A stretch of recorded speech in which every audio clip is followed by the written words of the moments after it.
Assalamualaikum dan salam hormat. Bersama saya Fidaus Arashi Idris dalam Berita Pagi Sarawak edisi 29 September. Majlis Perbandaran Padawan MPP memberi tempoh 2 minggu kepada kontraktor untuk membuka semula laluan di Kota Sentosa Batu 7 sebelum menutup laluan di Jalan Penrisen berhampiran Batu 6, Kuching. Pengerusinya Loh Keh Chang memberitahu penutupan serentak di Jalan Sahala tersebut akan mengundang masalah kepada pengguna jalan raya yang melalui kawasan yang paling sesak di Bandaraya Kuching ini. Jelasnya beliau sedar keperluan untuk menutup laluan di Jalan Batu 6 terbabit bagi membolehkan kerja-kerja menaik taraf jalan bawah jejantas dilakukan yang bertujuan memperkukuh tapak jejantas itu. Namun demikian, jalan alternatif perlu dibina bagi melancarkan pergerakan trafik di laluan tersebut. I'm coming in as a wakil rakyat. Yeah. And also because the area is under MPP, a lot of my residents are affected. People staying in MPP are affected. Not just MPP, Kuching, Sirian Road, semua orang. Loh ditemui media selepas mengadakan lawatan di jalan terbabit yang dijadual tutup dalam masa terdekat. Jalan berkenaan dilalui kira-kira 40,000 kenderaan setiap hari dan ia merupakan jalan raya penghubung antara Kuching dan daerah keluar. Sementara itu, Loh turut meminta kontraktor untuk membina laluan alternatif di Jalan Tapang berhampiran dengan terminal Kuching Central bagi memudahkan pergerakan bas ekspres keluar dan masuk di tempat berkenaan. Ya. Penduduk di 3 buah rumah panjang di Selangau telah menerima cek pampasan berjumlah lebih 8.52 juta ringgit semalam. Menteri Muda Perancangan Bandar, Pentadbiran Tanah dan Alam Sekitar, Datuk Lim Talib Saleh memberitahu yang melibatkan seramai 58 orang penerima dari Rumah Panjang Kunsun Aning, Rumah Panjang Umu Gima dan Rumah Panjang Anthony Amit Gurum. Jelas Datuk Lin, sebelum ini penduduk di 3 buah rumah panjang terbabit tidak mahu berpindah. Namun selepas perbincangan dibuat, akhirnya penduduk bersetuju berpindah ke tempat lain memandangkan rumah panjang mereka agak dekat dengan pembinaan projek Lebuh Raya Pen Borneo, laluan dari bulatan lapangan terbang Sibu sehingga jambatan Sungai Pelugau. Setelah melihat perkembangan pembangunan Jalan Pen Borneo ini, di mana ketiga-tiga buah rumah ini juga terlalu dekat dengan Jalan Pen Borneo, jadi dari segi keselamatan dan sebagainya, jadi mereka bersetuju untuk dipindah ke tempat yang lain dengan beri pampasan sebanyak 8.5 juta. Datuk Lin ditemui media selepas menghadiri majlis penyerahan cek pampasan tanah kepada 58 penerima yang diadakan di Pejabat Daerah Selangau. Beliau turut menjelaskan tanah yang diambil dibayar pampasan berdasarkan penilaian dari Jabatan Tanah dan Servis Sarawak melibatkan tanaman, struktur binaan dan saiz tanah mengikut nilai semasa. Dalam perkembangan sama, Ahli Dewan Undangan Negeri Tamin, Insinyur Christopher Girang Samba turut berterima kasih kepada penduduk kerana bersetuju menerima cadangan kerajaan untuk dipindahkan demi kepentingan semua pihak. Sebelum ini kerajaan telah membayar yang terlibat kena projek Pen Borneo dekat Road Reserve.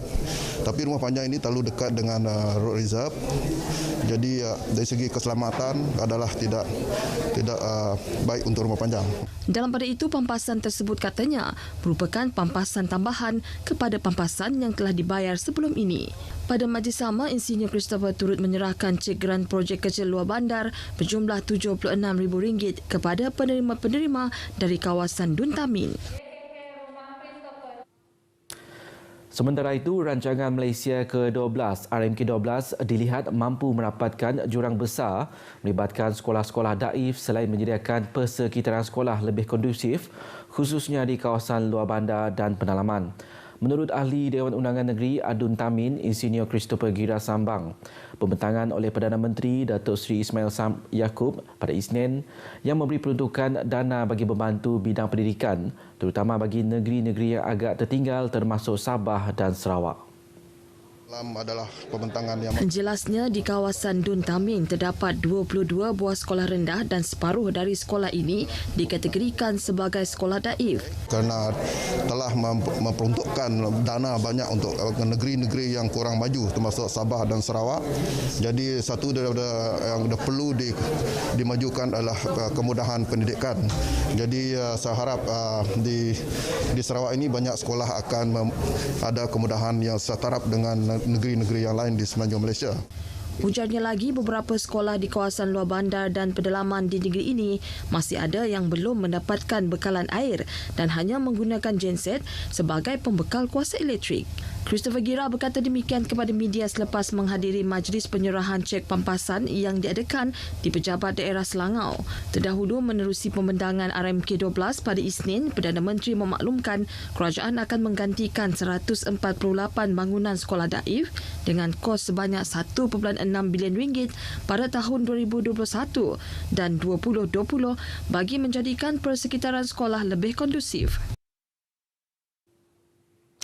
Jumlah jangkitan harian akibat COVID-19 di Sarawak semalam adalah sebanyak 2,358 kes, menjadikan jumlah kumulatif terkumpul adalah 204,170 kes. Jawatankuasa Pengurusan Bencana Negeri JPBN Sarawak dalam kenyataan media hariannya memaklumkan Kuching masih mengatasi daerah lain dengan mencatatkan jumlah tertinggi iaitu 657 kes, diikuti Sibu 255 kes, Bintulu 183, Miri 181, Semerahan 134, Limbang 121 dan Sri Aman 104 kes. Dalam kenyataan JPBN semalam, sebanyak 17 daerah lagi mencatat kes 2 angka, 12 daerah dengan 1 angka manakala 4 daerah tiada kes.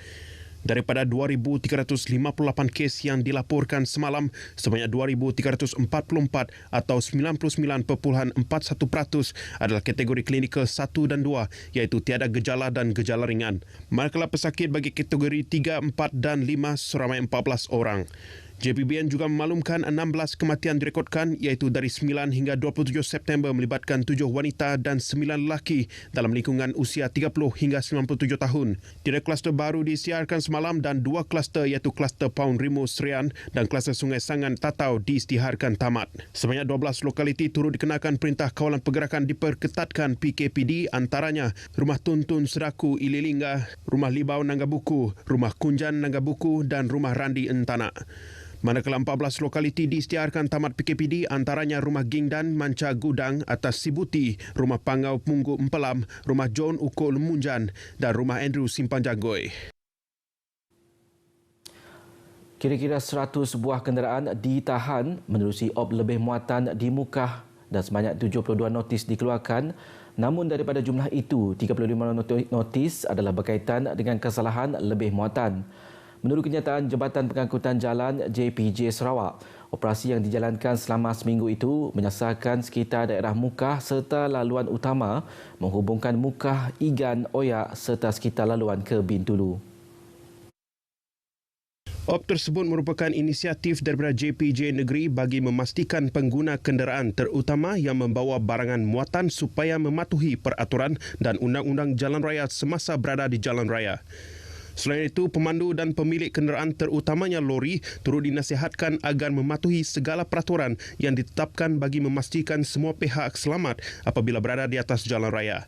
Menurut kenyataan tersebut lagi, operasi seperti ini akan diteruskan ke daerah-daerah lain bagi memastikan semua pengguna jalan raya mematuhi peraturan berpandukan kepada Akta Pengangkutan Jalan 1987, Akta 333 dan Akta Lembaga Perlesenan Kenderaan Perdagangan 1987, Akta 334.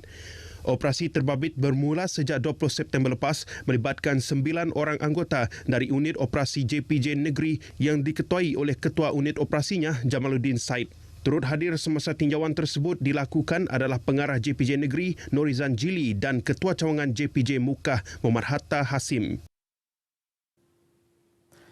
Padah kerana melanggar prosedur operasi standard SOP, seorang wanita berusia 29 tahun telah dikompau sebanyak RM3,000. Ketua Polis Daerah Julau DSP Andam Sulin berkata wanita tersebut didapati melakukan pergerakan keluar dan masuk dari kawasan Perintah Kawalan Pergerakan Diperketatkan PKPD tanpa kebenaran yang dikenakan terhadap penduduk di sebuah rumah panjang di Julau.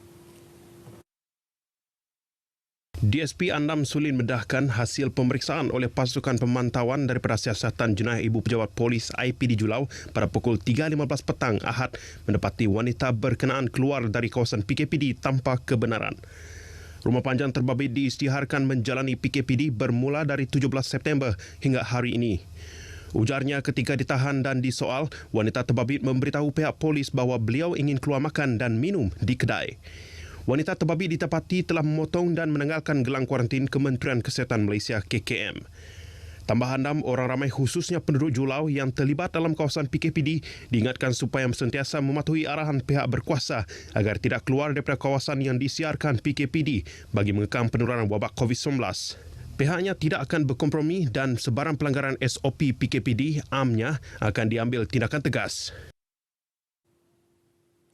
Sekian berita pagi Sarawak. Saudara, formula untuk kembali kepada kehidupan normal ialah komitmen semua pihak. Mematuhi prosedur operasi standard SOP ditetapkan kerajaan. Jaga diri, jaga semua. Saya Firdaus Idris. Sehingga berjumpa lagi. Assalamualaikum.